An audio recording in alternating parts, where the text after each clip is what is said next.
ഒരു വാശിയുടെ പേരിൽ മാത്രം എനിക്ക് മിസ്സായതാ അവനെ. അലീന, പ്രണയിച്ചവരെല്ലാം അതിൽ വിജയിച്ചവരായിരുന്നില്ല. എന്നിട്ടും അങ്ങനെയുള്ളവർ മാന്യമായി തന്നെ മറ്റൊരു ജീവിതം നയിക്കുന്നുണ്ട്. മറ്റുള്ളവർ പോയ വഴിയെ തന്നെ നമ്മൾ നടക്കണമെന്ന് പറയുന്നത് മോശമല്ലേ വക്കീലെ? നഷ്ടപ്പെട്ട പ്രണയത്തെ തിരിച്ചു പിടിക്കാൻ നോക്കുന്നത് ദൈവം പൊറുക്കാത്ത തെറ്റൊന്നും അല്ല. അതിൽ വരുന്ന പാപം എന്തായാലും ഞാൻ അങ്ങ് സഹിച്ചോളാം. ഓക്കെ, അലീന അങ്ങനെയാണ് ചിന്തിക്കുന്നെങ്കിൽ എനിക്കൊന്നും പറയാനില്ല. ഈ കാര്യത്തിൽ എനിക്ക് എന്റെ റൂംമേറ്റിനെ സഹായിക്കാൻ പറ്റില്ലല്ലോ എന്ന സങ്കടം മാത്രമേ ഉള്ളൂ. Okay, good night. Good night.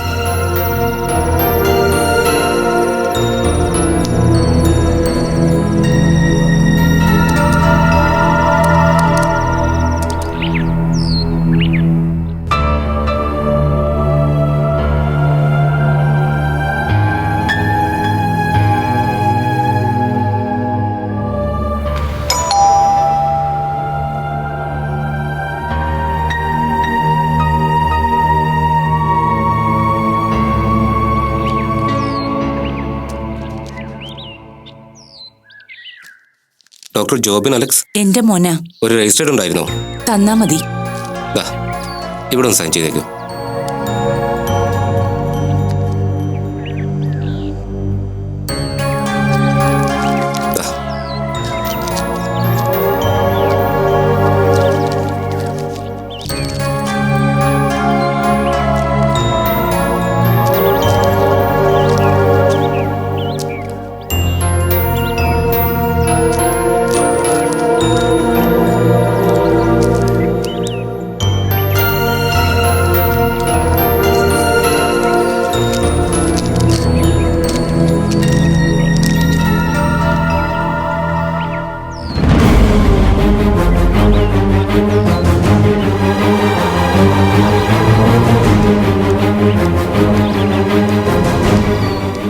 ഡേയ്സമ്മ വന്നത്? എന്നാ നിന്റെ കയ്യില്?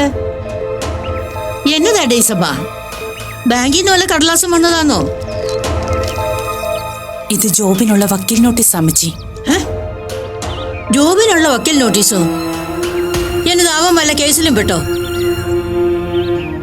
ബന്ധം പിരിയണോന്നാവശ്യപ്പെട്ട് മാളു അവനയച്ച വക്കീൽ നോട്ടീസാ. അയ്യോടി, എന്നതാ ഞാൻ ഈ കേക്കുന്നേ? ഇത്രയും കാലം പൂച്ചക്കുട്ടിയെപ്പോലെ നിന്നെ കെട്ടി ഒരുമി നിന്നിട്ട് ഒടുക്കും പെണ്ണ് പണി പറ്റിച്ചല്ലോ ഡേയ്സമ്മേ. നിനക്കിത് വരണം ഡേയ്സമ്മോ, നിനക്കിത് തന്നെ കിട്ടണം. അവൾക്ക് വേണ്ടി സ്വന്തം മോനെ വരെ പടിക്ക് പുറത്ത് നിർത്തിയവളല്ലേ നീ? എന്തൊക്കെയായിരുന്നു പുതുമകള്? മോനേക്കാൾ വലുത് മരുമോളാണ്, അവള് മാലാഖയാണ്, മഴവില്ലാണ് എന്നൊക്കെ പറഞ്ഞ് നിലത്തൊന്നും അല്ലായിരുന്നല്ലോ നീ. എന്നിട്ട് ഒടുക്ക അവള് കലം പൊട്ടിച്ചപ്പോ തൃപ്തിയായല്ലോ നിനക്ക്. അവൾ ഇവിടുന്ന് പോയപ്പോഴേ എനിക്കറിയായിരുന്നു ഡേയ്സമ്മ, അതൊരു പോക്കായിരുന്നെന്ന്. എല്ലാം തീരുമാനിച്ചുറപ്പിച്ചിട്ട് തന്നെയാ അവൾ ഇവിടുന്ന് പൊടിയും തട്ടി പോയത്. നീ നോക്കിക്കോ, അവൾ ഈ ബന്ധവും പിരിയും, മാസം ഒന്ന് തികയുന്നതിന് മുമ്പ് വേറെ കല്യാണവും കഴിക്കും. അവളെ നമ്പിയിരുന്ന നീയും നിന്റെ മോനും ഒടുക്കം പെരുവഴിയിലാവുകയും ചെയ്യും. ദേ, നിനക്ക് ഇഷ്ടപ്പെട്ടാലും ഇല്ലേലും ഞാനൊരു കാര്യം പറയാം. ഓടുന്ന പട്ടിക്ക് ഒരു മുഴം മുമ്പേ എറിയുന്നതാ നല്ലത്. നിന്റെ മോന്റെ കഴുത്തെ വീണ കുരുക്കിന്ന് തലയുരാൻ ഇതൊരവസരമായിട്ട് കാണുന്നതാ ബുദ്ധി. ബന്ധം പിരിയണമെന്നേ അവരായിട്ട് ആവശ്യപ്പെട്ട സ്ഥിതിക്ക് പരിഹാര പണമൊന്നും കൊടുക്കേണ്ടി വരികയില്ല. എത്രയും പെട്ടെന്ന് ആ ഭാരം തലേന്ന് ഒഴിവാക്കി നമ്മുടെ ചെറുക്കൻ ഇഷ്ടപ്പെട്ട ഒരു പെണ്ണിനെ തപ്പിയെടുക്കുന്നതാ ബുദ്ധി. പറഞ്ഞേക്കാം.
ഹലോ ടീച്ചറെ.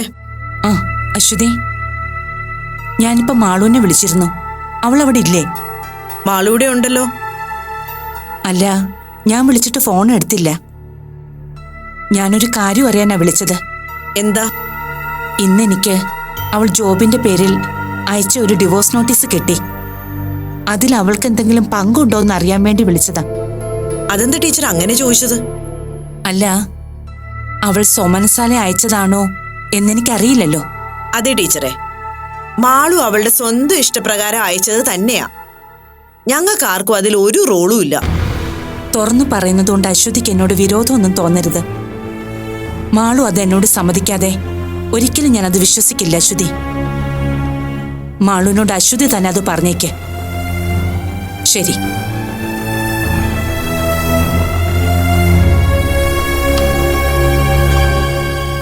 നിനക്ക് കുറച്ചുകൂടെ ഒന്ന് വെയിറ്റ് ചെയ്യായിരുന്നു. ഇങ്ങനൊരു എടുത്തുചാട്ടത്തിന്റെ ആവശ്യം എന്തായിരുന്നു? അല്ലെങ്കിൽ തുടക്കത്തിൽ തന്നെ നീ ഇങ്ങനൊരു നിലപാട് എടുക്കണമായിരുന്നു. ഇതിപ്പോ ജോബിൻ ഡോക്ടറോടല്ല, ഡെയ്സി ആന്റിയോട് നീ പകപോക്കിയതെന്ന് ഞാൻ പറയൂ. അപ്പോ നീ പറയുന്നത് പോലെ അനാവശ്യമായൊരു ധൃതി ഇക്കാര്യത്തിൽ കാണിച്ചു എന്ന് ഞാൻ കരുതുന്നില്ല. നോട്ടീസ് എന്നത് ഡോക്ടർ ജോബിന്റെ പേരിലല്ലേ? ആന്റി അത് ഒപ്പിട്ട് വാങ്ങിയെന്നല്ലേ ഉള്ളൂ. അത് മാത്രല്ല, എനിക്ക് ശരിയെന്ന് തോന്നുന്നത് ചെയ്യാനുള്ള സ്വാതന്ത്ര്യം ആന്റി എനിക്ക് തന്നിട്ടുണ്ട്. ആ സ്വാതന്ത്ര്യം നീ കറക്റ്റായിട്ട് മിസ്യൂസ് ചെയ്തു അല്ലേ? മിസ്യൂസ് ചെയ്തോ? ഒരിക്കലുമില്ല. ഞാൻ ചെയ്തതും ചെയ്യാൻ പോകുന്നത് എന്താണെന്ന് ഒന്ന് ആലോചിച്ച് നോക്കിയാൽ ആന്റിക്ക് മനസ്സിലാക്കാവുന്നതേ ഉള്ളൂ. പക്ഷെ എനിക്ക് മനസ്സിലാവാത്ത കാര്യം ഞാൻ ചോദിക്കട്ടെ? ചോദിച്ചോളൂ. കോടതി മുമ്പാകെ സത്യം മാത്രമേ ബോധിപ്പിക്കൂ. തമാശകളാ. ഇതിനു മുമ്പ് ഈ വിഷയം സംസാരിച്ചപ്പോ എന്നോട് നീ എന്താ പറഞ്ഞേ? ഡോക്ടർ മടങ്ങി വരണമെന്ന് തന്നെയാ നിന്റെ ആഗ്രഹമെന്ന്. അതെ. അങ്ങനെ തന്റെ ഭർത്താവ് മടങ്ങി വരണമെന്ന് ആഗ്രഹിക്കുന്ന ഒരാള് എന്തിനാ പിന്നെ നിയമപ്രകാരം ആ റിലേഷൻ ഒഴിവാക്കാൻ നോക്കുന്നേ? അത് ശരിക്കും സ്വയം ഫൂളാവാൻ നോക്കുന്ന പോലെയല്ലേ? അപ്പോ ഞാൻ പറഞ്ഞ എന്താന്ന് ശരിയായ രീതിയിൽ നീ മനസ്സിലാക്കിയിട്ടില്ല. അതുകൊണ്ടാ നിനക്കിപ്പോ ഈ സംശയം തോന്നിയത്. ശരി, സമ്മതിക്കുന്നു. എന്താ നീ ശരിക്കും ഉദ്ദേശിച്ചേ? അതൊന്ന് മനസ്സിലാക്കി താ എനിക്ക്. ഡോക്ടർ ജോബിൻ പഴയ വ്യക്തിയായി തിരിച്ചു വരണം തന്നെയാ ഇപ്പോഴും എന്റെ ആഗ്രഹം. ഓക്കെ, അത് മനസ്സിലായി, അക്സെപ്റ്റഡ്. പക്ഷെ ഇപ്പോഴും അങ്ങനെ ആഗ്രഹിക്കുന്ന ഒരു സ്ത്രീ, അതായത് അയാളുടെ ഭാര്യ, എന്തിനു പിന്നെ നിയമപരമായി അയാളെ ഒഴിവാക്കണം? അയാള് നേർവഴിക്ക് മടങ്ങി വരണമെന്ന് ഞാൻ ആഗ്രഹിക്കുന്നുണ്ട്. അത് അയാളുടെ മമ്മിക്ക് വേണ്ടിയാ.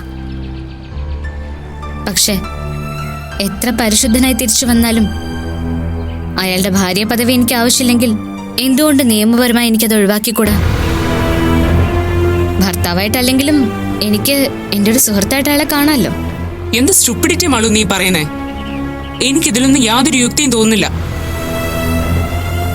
ചില കഥകളിൽ ലോജിക്ക് അധികം ഇല്ലാതിരിക്കുന്ന അപ്പു നല്ലത്. ഉദാഹരണത്തിന്, ഒരുപാട് കഷ്ടപ്പെട്ട് സ്വന്തം മകനെ പഠിപ്പിച്ച് ഡോക്ടറാക്കിയ ഒരമ്മ. മകന്റെ എല്ലാ ഇഷ്ടത്തിനും കൂട്ടുന്ന ആ സ്ത്രീയെ എന്ത് യുക്തിയുടെ പേരില് ആ മകൻ കള്ളം പറഞ്ഞു പറ്റിച്ചുകൊണ്ടിരുന്നത്?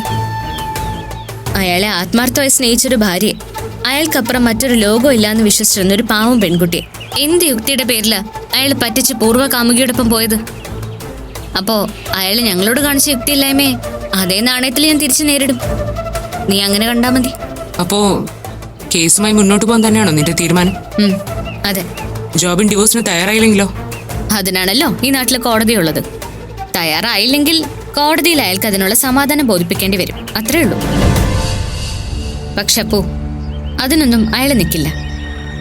അതിനു മുൻപ് ഇങ്ങനെ ഒരു നോട്ടീസ് ചെന്നെന്നറിഞ്ഞാ അയാൾ ഡിവോഴ്സിന് തയ്യാറാവും തന്നെയാ എന്റെ വിശ്വാസം. നീ നോക്കിക്കോ. എനിക്കൊന്നും അറിയണ്ട, കേൾക്കുകയും വേണ്ട. ഒക്കെ നിന്റെ ഇഷ്ടത്തിന് തന്നെ ചെയ്തല്ലോ. നീ അങ്ങനെ തന്നെ ഇരിക്കട്ടെ. ഞാൻ ഈ കേസ് ഇവിടെ കൊണ്ട് വിടുവാ. നീ വാ, പോയിട്ട് എനിക്ക് വേറെ പണിയുണ്ട്.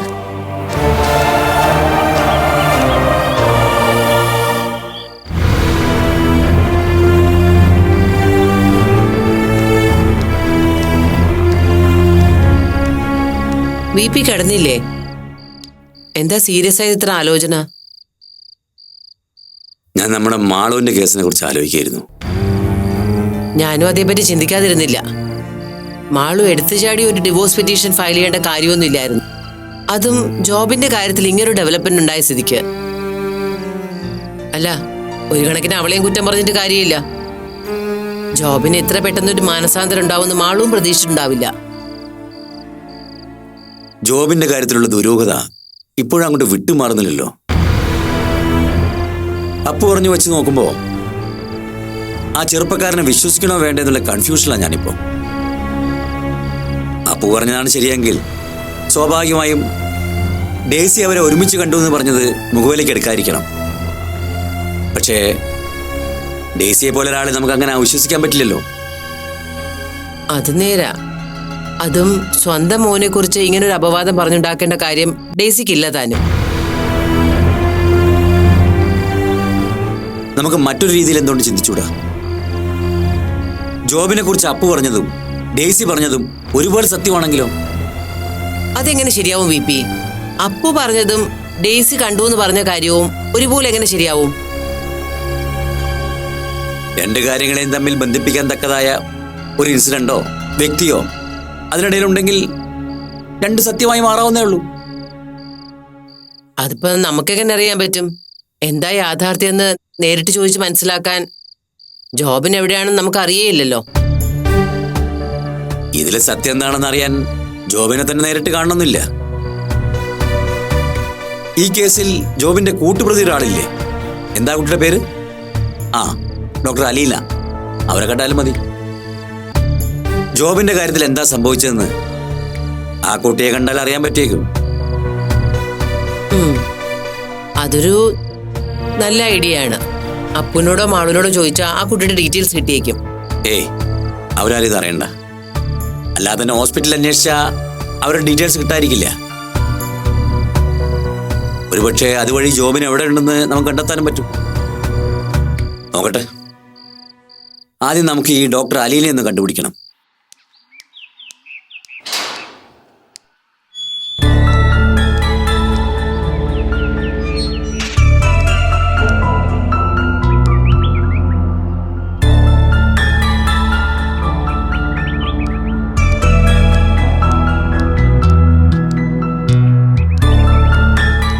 ഹലോ അമ്മച്ചി, സുഖാണോ? നീ ഏതാടി കൊച്ചേ? എനിക്ക് അങ്ങോട്ട് മനസ്സിലായില്ലല്ലോ. അയ്യോ, എന്നെ മനസ്സിലായില്ലേ? ഒന്നുകൂടെ ഒന്ന് സൂക്ഷിച്ചു നോക്കേ. എന്നെ അമ്മച്ചിക്ക് നന്നായിട്ട് അറിയാവുന്നതാ. അതാ ഞാനും ആലോചിക്കുന്നേ. മുൻപ് കണ്ടൊരു പരിചയം തോന്നുന്നുണ്ട്. എന്നാ അതെപ്പോഴാ എന്നതാന്നൊന്നും കിട്ടുന്നുമില്ല. മോൾ ഇതിനു മുമ്പ് ഇവിടെ വന്നിട്ടുണ്ടോ? പിന്നെ അന്ന് അമ്മച്ചിക്ക് എന്നെ ഭയങ്കര ഇഷ്ടമായി എന്നൊക്കെ പറഞ്ഞല്ലായിരുന്നോ? അമ്മച്ചി, ഞാൻ അമ്മച്ചിയുടെ ജോക്കുട്ടന്റെ കൂട്ടുകാരിയാ. അന്ന് ഇവിടെ വന്നില്ലേ ഡോക്ടർ അലീന? ഓ, നീയായിരുന്നോ? നീ എന്നാത്തിനാണ് ഈ കൊച്ചെ ഇപ്പൊ ഇങ്ങോട്ട് കയറി വന്നേ? അല്ല, ഞാനിവിടെ വന്നോണ്ട് എന്താ പ്രശ്നം? എന്നതാ പ്രശ്നമെന്നോ? അപ്പൊ ഇവിടെ നടന്ന പുകിലൊന്നും നീ അറിഞ്ഞില്ലേ കൊച്ചെ? ജോക്കുട്ടൻ നിന്നോടൊന്നും പറഞ്ഞില്ലേ? ഇല്ല, ജോബിനെ ഞാൻ കണ്ടിട്ട് 2-3 ദിവസമായി. ആ കാര്യം കൂടി അറിയാനാ ഞാൻ വന്നത്. ജോബിന് ഇവിടെ ഇല്ലേ? എന്റെ കൊച്ചേ, അവൻ ഇവിടുന്ന് കെട്ടും കിടക്കെ എടുത്തു പോയിട്ട് കുറച്ചു ദിവസമായി. അമ്മച്ചിയും മോനും തമ്മിലേ വഴക്കും വക്കാണും ഒക്കെ ആയിട്ടേ ആകെ കുഴഞ്ഞു മറിഞ്ഞു കിടക്കുവാ. അല്ല, അപ്പ അവൻ നിന്റെ അടുത്തും വന്നിട്ടില്ലേ?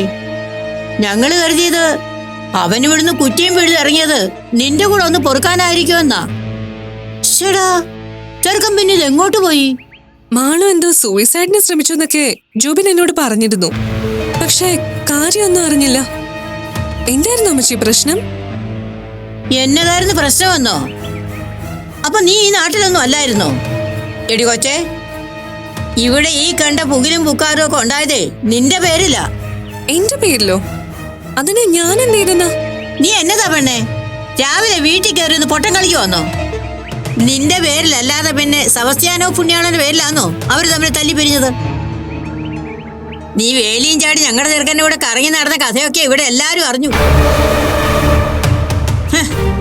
ഇമ്മിണി പഴയ ഏർപ്പാടായിരുന്നു അല്ലയോടി കൊച്ചെ? ഡേയ്സമ്മേ തലയിലും താഴത്തും വയ്ക്കാതെ കൊണ്ടുകിടന്ന ചെറുക്കനായിരുന്നു. എന്നാ പറയാനാ, നീ ഒരുത്തി കാരണേ അവന്റെ ജീവിതം ഇപ്പോഴേ നായ കണ്ട കഞ്ഞി പോലെയായി.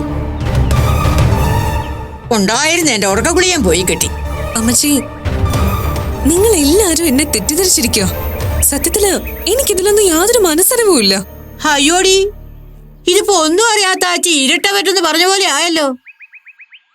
നീ അറിയാതെയാണോടി കൊച്ചേ ഞങ്ങളുടെ ചെറുക്കൻ നിന്റെ കെട്ടും പൂട്ടി വന്ന് വീണത്? ദേ, അമ്മാതിരി വർത്തമാനമൊന്നും നീ ഇങ്ങോട്ട് വിളമ്പണ്ട. നീ പറയുന്നതൊക്കെ തൊണ്ട തൊടാതെ വിഴുങ്ങാനേ ത്രേസ്യാമ്മയ്ക്ക് പ്രായം 16 അല്ല. അമ്മച്ചി, നിങ്ങളൊക്കെ എന്നെ വല്ലാതെ തെറ്റിദ്ധരിച്ചിരിക്കുക. എനിക്കറിയാവുന്നതൊക്കെ ഞാൻ പറയാം. ഡേസി ആന്റി എവിടെ? ഫസ്റ്റ് ഒന്നാമതേ നിന്റെ പേര് കേട്ടാലേ ചെകുത്താൻ കുരിശ് കണ്ട പോലെയാ ഡേസമ്മയ്ക്ക്. അതിന്റെ കൂടെ നീ ഇനി അങ്ങോട്ടും കൂടെ ചെന്ന് കയറിക്കൊടു. ഇപ്പൊ അവള് നിന്നെ കണ്ടാലേ ചൂലെടുത്ത് ആട്ടും. അതിനൊന്നും ഇടവരുത്താതെ നീ വന്ന വഴിയെ പോകാൻ നോക്ക്. അതാണ് എനിക്ക് നല്ലത്. ഇല്ല, എന്തായാലും ഞാൻ വന്നതല്ലേ. ഞാൻ ആന്റിയെ കണ്ടിട്ടേ പോകുന്നുള്ളൂ. എടി, അവിടെ നിന്നേ, അവിടെ നിൽക്കാൻ. എന്നതായാലും നീ ഇവിടെ പെരുന്നാൾ കൂടിയിട്ടേ പോവൂ അല്ലയോ? ആന്റിയെ കാണാതെ ഞാൻ എന്തായാലും ഇവിടുന്ന് പോകുന്ന പ്രശ്നമില്ല. അപ്പൊ വന്ന പോലെ പോകാൻ ഉദ്ദേശമില്ല. വാ എന്റെ പുണ്യാളാ, കാത്തോളനെ.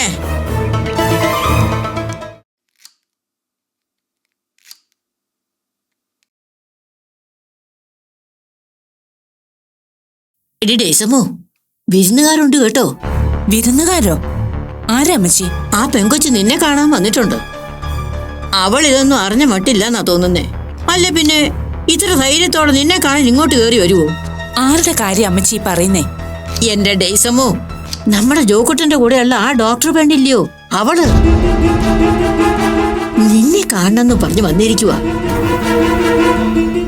ദേ, ഞാൻ വലിയ തെളിച്ചൊന്നും കാണിച്ചില്ല. പറഞ്ഞു വിടാൻ നോക്കിയപ്പോ നിന്നെ കണ്ടിട്ടേ പോവുള്ളൊന്ന്.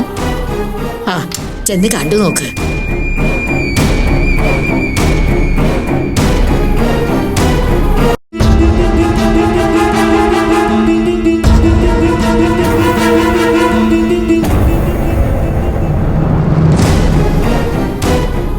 അലീന എന്തിനാ വന്നത്? ആന്റി, ഞാനിതൊക്കെ വളരെ വൈകി അറിഞ്ഞത്. വൈകിട്ടാണെങ്കിലും അറിഞ്ഞല്ലോ, സന്തോഷം. ആന്റി, എനിക്ക് ആന്റിയോട് കുറച്ച് കാര്യങ്ങൾ സംസാരിക്കാനുണ്ടായിരുന്നു. അലീനയ്ക്ക് എന്താ പറയാനുള്ളതെന്ന് ഏകദേശം എനിക്ക് ഊഹിക്കാം. ഞാനിതൊന്നും അറിഞ്ഞതല്ല, എനിക്കിതിലൊന്നും യാതൊരു പങ്കുമില്ല. ജോബിൻ വല്ലാതെ നിർബന്ധിച്ചപ്പോ അലീന എല്ലാത്തിനും അറിയാതെ സമ്മതിച്ചു പോയതാണെന്ന്. ഇനി ഇതൊന്നും ആവർത്തിക്കില്ല എന്നൊക്കെ ആവുമല്ലേ? സോറി അലീന, ഈ വിശദീകരണവും ക്ഷമാപണവും കേൾക്കാനുള്ള മാനസികാവസ്ഥയിലല്ല ഞാൻ. അതിനുള്ള താല്പര്യവും ഇല്ല. സംഭവിച്ചു പോയതിൽ ആരോടും പരാതിയും പരിഭവവും ഇല്ല, എന്റെ മോനോട് പോലും. പിന്നെ ഇപ്പോഴും ഈ വീട്ടിൽ തുടരുന്നത് ഞാൻ എന്റെ മരുമോളോടും അവളുടെ വീട്ടുകാരോടും ചില ഉത്തരവാദിത്തങ്ങൾ ഏറ്റിട്ടുണ്ട്. അത് പൂർത്തിയാക്കുന്നതുവരെ ഞാൻ ഇവിടെ ഉണ്ടാകും. പിന്നെ വന്നതിന്റെ ഉദ്ദേശം എന്റെ മകനെ കൂടി കാണാനാണെങ്കിൽ അവൻ എവിടെയാണെന്ന് നിനക്കല്ലേ അറിയാവുന്നത്. ദയവേത് ആന്റി, എനിക്ക് പറയാനുള്ള കാര്യങ്ങൾ കൂടി കേൾക്കണം. ഞാൻ അധിക സമയം എടുക്കില്ല. എന്നതാണേലും കൊച്ചു ബുദ്ധിമുട്ടി ഇവിടം വരെ വന്നതല്ലേ ഡീസമ്മ. എടി കൊച്ചേ, എന്നതാ നിനക്ക് പറയാനുള്ളതെന്ന് വെച്ചാ പറഞ്ഞിട്ട് വേഗം പോകാൻ നോക്ക്. ഇരിക്കെ, പറയൂ. ശരിയാണ്, എനിക്ക് ജോബിനെ മെഡിസിന് പഠിക്കുന്ന സമയം മുതലേ അറിയാം. അറിയാമായിരുന്നെന്ന് മാത്രമല്ല, ഞങ്ങൾ തമ്മിൽ ഇഷ്ടത്തിലുമായിരുന്നു. പക്ഷേ ചില പൊരുത്തക്കേടുകള് ഞങ്ങളുടെ അഫയറിലുണ്ടായിരുന്നു. എന്റെ പപ്പ അബ്രോഡിലാ. പപ്പയുടെ കൂടെ ലണ്ടനിൽ സെറ്റിൽ ചെയ്യാൻ താല്പര്യമുള്ളവരെ കൊണ്ട് മാത്രമേ എന്നെ വിവാഹം കഴിപ്പിക്കുമെന്ന് പപ്പയ്ക്ക് നിർബന്ധമായിരുന്നു. ഞാൻ ഈ കാര്യം ജോബിനോട് പറഞ്ഞപ്പോ ഒരു തരത്തിലും ജോബിനത് അംഗീകരിക്കാൻ പറ്റില്ലായിരുന്നു. മമ്മിയെ തനിച്ചാക്കി താൻ ഇങ്ങോട്ടും വരില്ലെന്ന് ജോബിൻ തീർത്ത് പറഞ്ഞു. പപ്പയും ജോബിനും അവരവരുടെ വാശിയിൽ ഉറച്ചു നിന്നതോടെ പിരിയല്ലാതെ വേറെ വഴിയില്ലെന്നായി. എന്റെ പുണ്യാളാ, പെറ്റ തള്ളെ പിരിഞ്ഞ് ഒരു നിമിഷം പോലും നിൽക്കാത്ത എന്റെ ചെറുക്കനിപ്പോ 7-8 ദിവസമായി എവിടാന്ന് പോലും അറിയാതായി. രണ്ടുപേരോടുള്ള വാശിക്ക് ഞാനും വിവാഹം കഴിക്കില്ലെന്ന് തീരുമാനിച്ചു. കുറച്ചുകാലം പപ്പയുടെ കൂടെയായിരുന്നു. പിന്നീട് അവിടുന്ന് നാട്ടിലേക്ക് മടങ്ങി. കൊള്ളാവുന്ന ഏതെങ്കിലും ഹോസ്പിറ്റലില് ജോയിൻ ചെയ്യണമെന്ന് ആലോചിച്ചിരിക്കുമ്പോഴാ ഇവിടുത്തെ വേക്കൻസി വന്നുപെട്ടത്. എന്ന് വെച്ച് ജോബിൻ ഇവിടെ ഉണ്ടെന്ന് എനിക്ക് അറിയില്ലായിരുന്നു. അങ്ങനെയാ വർഷങ്ങൾക്ക് ശേഷം ഞങ്ങൾ വീണ്ടും കണ്ടുമുട്ടിയത്. ജോബിൻ മാരീഡ് ആണെന്ന് അറിയാവുന്നതുകൊണ്ട് വെറും ഒരു സൗഹൃദത്തിനപ്പുറത്തേക്ക് പോവാൻ ഞങ്ങൾക്ക് രണ്ടുപേർക്കും താല്പര്യമില്ലായിരുന്നു. അങ്ങനെയായിരുന്നെങ്കിൽ പിന്നെ അവന്റെ ജീവിതത്തിൽ ഇങ്ങനൊന്നും സംഭവിക്കില്ലായിരുന്നല്ലോ.